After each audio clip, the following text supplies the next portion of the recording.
Pampanga Culture Report. Ang Pampanga ay isang lawigan sa gitnang Luzon na ang pangalan ay mula sa salitang Pampang na ibig sabihin ay tabing ilog. Ang Pampanga ay binubuo ng 19 na bayan at 2 lungsod. Ang kabisera nito ay San Fernando City at kilala rin ang Angeles City bilang isa sa pinakamalaking urban center sa lawigan. Ang mga tao rito ay tinatawag na Kapampangan at ang kanilang wika ay Kapampangan.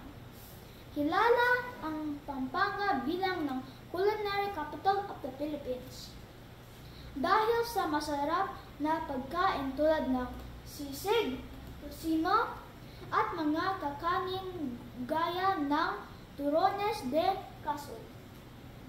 Tuwing Desyembre, ginaganap sa San Fernando ang Giant Lantern Festival, kung saan makikita ang malaking makukulay at kumikisla.